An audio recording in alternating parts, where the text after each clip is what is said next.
Actually po, yung pag-file ng criminal complaint, libre yon dahil hindi mo talaga kailangan mag-hire ng private lawyer to prepare your complaint for you kasi you can just directly go to the police station, go to the investigator, and request the investigator to prepare the complaint for you together with the affidavits of your witnesses.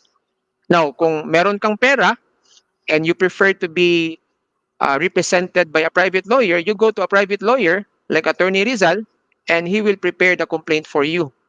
Pwede kang, kunyari, marunong kang mag-type. Pwede mong ikaw na lang yung mag-prepare ng mga ikakaso mo sa tao, given, tas nasa na lahat ng information.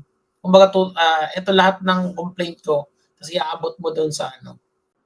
Ang importante lang naman dyan, marunong kang magkwento, marunong, kaya mong i-explain yung chronology ng events, di ba? Plus, alam mo yung elements ng crime. Alam mo kung ano yung facts at accusations na kailangan mong isulat para pumasok sa crime na, kunwari, estafa, di ba? So, kailangan mong sabihin na may pangloloko. Kailangan mong sabihin yung halaga ng naloko sa'yo. Kailangan mong sabihin na yung steps ng tao na ginawa para makumbinsi ka na magbigay ng pera sa kanya. Ayun yung mga, kung kaya mo sabihin lahat yun on your own, di sige, file it on your own. Wala nang pumipigil eh. Sa prosecutor office naman, hindi naman nakalagay doon na kailangan may lawyer yung gumawa ng complaint mo eh. Most of the time, ginagawa lang namin, ina-assist namin sa pag-file, sa pag-draft ng complaint.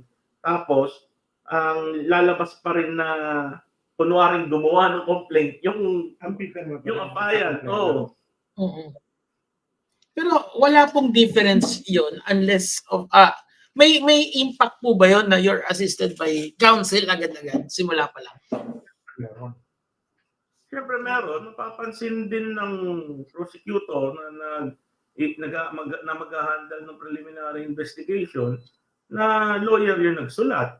Kasi nga, parang nasa mannerism na rin yan di ba? Yes. Mapapansin mo Makikita agad ng public prosecutor kung yung mga elements kasi nga na sinasabi. Kasi halimbawa sa estafa, may mga elemento yan na dapat nandun lahat yun para masabi ni piskal na, uy, merong probable cause dito. Pwedeng merong krimen at pwedeng itong ang taong itong inaakusahan ang ginawa ng krimen na yun. Pero pagka hindi kasi abogado ang gumagawa, or hindi assisted ng abogado yung paggawa ng complaint affidavit, ang nangyayari, nahihirapan pa yung piskal hanapin yung bawat element. So, mas mabilis, mas maganda yung assisted ka. Pero, it doesn't mean na hindi ka napapansinin kung mahihirapan nga lang o matatagalan yung proseso sa pag-determine ng probable cause.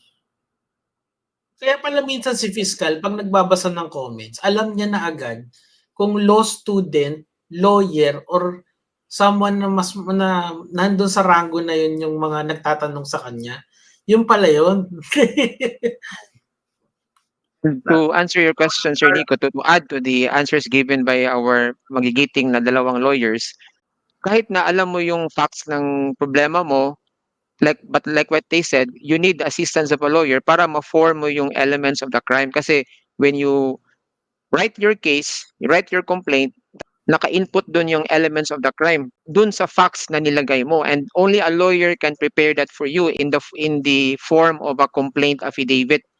So may compliance sa substance, dapat may compliance din sa form. Kasi ako bilang prosecutor for more than a decade already, we will not accept letter complaints lang. We will only accept affidavit complaints or sworn statements.